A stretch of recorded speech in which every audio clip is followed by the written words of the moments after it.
शनिवार को बीजापुर के तर्रेम में नक्सली मुठभेड़ के बाद केंद्रीय गृह मंत्री अमित शाह सोमवार को छत्तीसगढ़ आए, लेकिन उनके वापस लौटते ही नक्सलियों ने पर्चा जारी कर एक बार फिर सरकार को चुनौती दी है। इस पर्चे में गृह मंत्री से सवाल किया गया है कि वे किस किस से बदला लेंगे।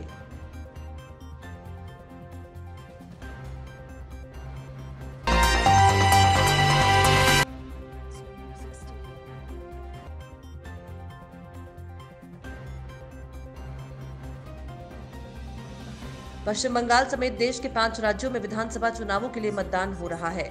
बंगाल, असम में तीसरे चरण के लिए मतदान है, जबकि केरल, पांडुचेरी, तमिलनाडु में सभी सीटों पर वोटिंग हो रही है। सुबह से ही वोटरों की लंबी कतारें देखने को मिल रही हैं। दिग्गज भी वोट डाल रहे हैं।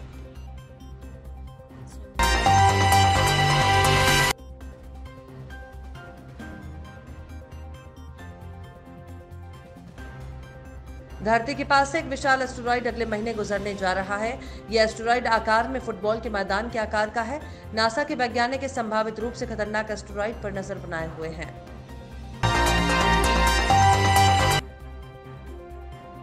लॉकडाउन जैसी स्थिति, प्रदेश में पंचायत स्तर के चुनाव और छुट्टियों या शादियों का सीजन जैसे वजहों के कारण ट्रेनों में सीट आसानी से नहीं मिल रही है। कोरोना के बढ़ते संक्रमण से डरकर मजदूर अपने गांवों को वापस लौटने लगे हैं।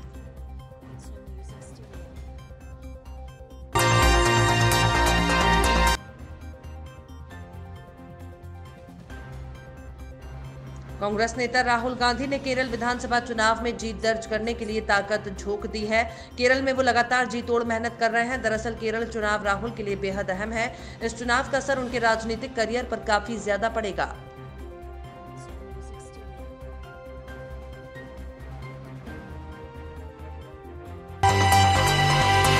तमिलनाडु, केरल और पांडुचेरी की सभी विधानसभा सीटों पर आज वोट डाले जा रहे हैं। तमिलनाडु की 234, केरल की 140 और पांडुचेरी की 30 सीटों पर जनता आज उम्मीदवारों की किस्मत का फैसला ईवीएम में कैद करेगी। इन राज्यों में मतदान शुरू होने के बाद कांग्रेस महासचिव प्रियंका गांधी ने वोटर्स से अपील की है।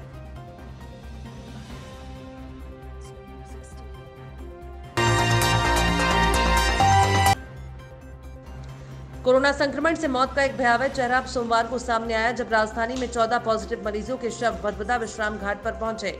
इनमें से 9 शव भोपाल के थे। इनकी मौत अस्पतालों में कोरोना संक्रमण की वजह से हुई। इन शवों को अमानवीय ढंग से प्लास्टिक के बैग में भरकर भेजा गया था। एक ही एम्बुलेंस में 8 से 9 शव भरे हुए थे। ये मंजर देखकर परिजनों का कलेजा दहल गया। पंजाब के मुख्यमंत्री कैप्टन अमरिंदर सिंह ने सोमवार को लुधियाना के डाबा रोड स्थित बाबा मुकुंद सिंह नगर में एक फैक्ट्री की छत गिरने के कारण का पता लगाने के लिए मजिस्ट्रेट जांच के आदेश दिए। इस घटना में 4 लोगों की मौत हो गई और 9 जख्मी हो गए। मुख्यमंत्री ने इस हादसे में जानी नुकसान पर गहरा दुख प्रकट करते हुए मृतकों के वारिसों के प्रति सदस्य 2 लाख रुपए देने का ऐलान किया। छत्तीसगढ़ के बीजापुर में शनिवार को हुए जवानों और नक्सलियों के बीच मुठभेड़ में 24 जवान शहीद हो गए। 31 से ज्यादा जवान घायल हो गए। वहीं एक सीआरपीएफ का एक 35 वर्षीय कोबरा कमांडो लापता है। उसका नाम राकेश्वर सिंह मनहास है। सोमवार को नक्सलियों ने स्थानीय पत्रकारों को सूचना दी कि लापता जवान उनके कब्जे में है। साथ ही उन्होंने जवान को नुकसान न पहुंचाने की बात भी कही है। जवान की पत्नी ने पीएम मोदी और गृह मंत्री अमित शाह से अपील करते हुए कहा कि मेरे पति को वापस ले आइए।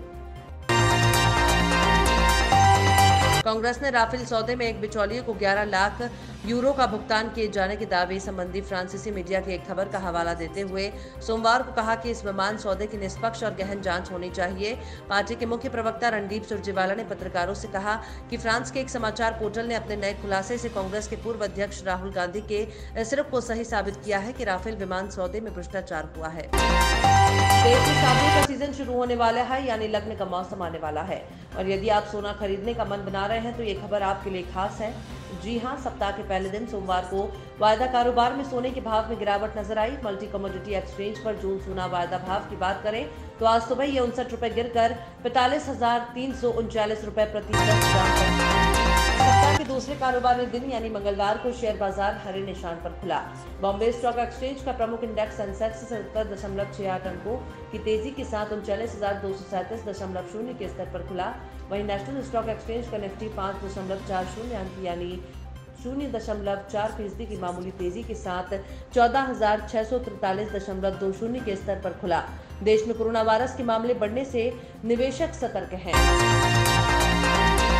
5 अप्रैल पाकिस्तान की सरकारी ट्रेडिंग कंपनी टीसीपी ने सोमवार को 50,000 टन सफेद चीनी के आयात के लिए वैश्विक निविदा जारी की है, लेकिन ये आयात भारत जैसे प्रतिबंधित देशों से नहीं किया जा सकता। भारत के चीनी उद्योग ने इस कदम को पड़ोसी देश के लिए दुर्भाग्यपूर्ण करार दिया।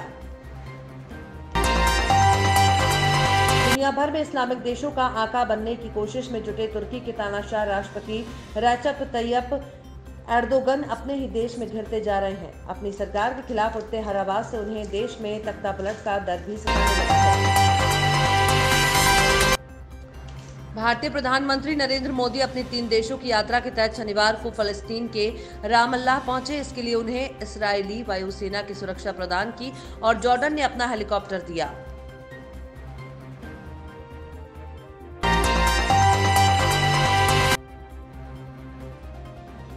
भारतीय ऑटोमोबाइल इंडस्ट्री में 2 चीजें आज के समय में तेजी से पॉपुलर हो रही हैं, जिनमें एसयूवीज और इलेक्ट्रिक कारें शामिल हैं। दोनों ही कारों की बढ़ती डिमांड को देखते हुए अब ऑटोमोबाइल इंडस्ट्री इन्हें एक ही प्लेटफॉर्म पर लेकर आ रही है, जिसका मतलब ये है कि भारत में जल्द ही कुछ धाकड़ इलेक्ट्रिक एसयूवीज लॉन्चिंग को तैयार है, जो सिंगल चार्ज में जबरदस्त रेंज देने में सक्षम होंगी।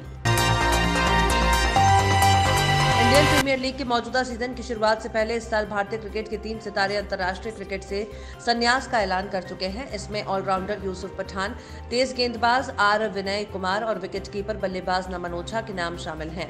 मगर हम जिस विकेटकीपर बल्लेबाज की बात करने जा रहे हैं, उन्होंने संन्यास लिया था पिछले साल यानी दिसंबर 2020 में, और अब आईपीएल की सबसे कामयाब टीम मुंबई इंडियंस के साथ जुड़कर वो उसे रिकॉर्ड 6ठा खिताब दिलाने की ओर देख रहे हैं। बेहद छोटी सी उम्र में इतिहास रचने वाले इस धुरंधर विकेटकीपर का नाम है पार्थिव पटेल। आईपीएल 2021 के आयोजन में कुछ ही दिन रह गए हैं। सभी 8 टीमों ने अपनी तैयारी शुरू कर दी है। क्रिकेट के सबसे छोटे फॉर्मेट में किसी टीम में उसके कप्तान की अहम भूमिका होती है, जिसे मैच के दौरान फील्ड पर जल्दी से जल्दी फैसले लेने होते हैं।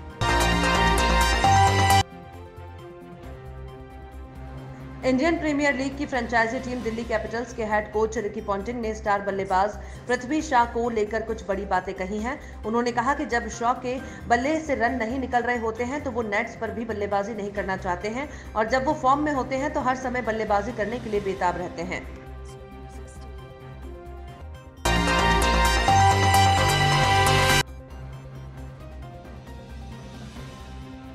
मुंबई के दिग्गज विकेटकीपर बल्लेबाज महली ईरानी का निधन हो गया है। महली ने दुबई में 90 साल की उम्र में आखिरी सांस ली। इस कद्दावर विकेटकीपर बल्लेबाज के निधन पर भारतीय क्रिकेट में शोक की लहर है।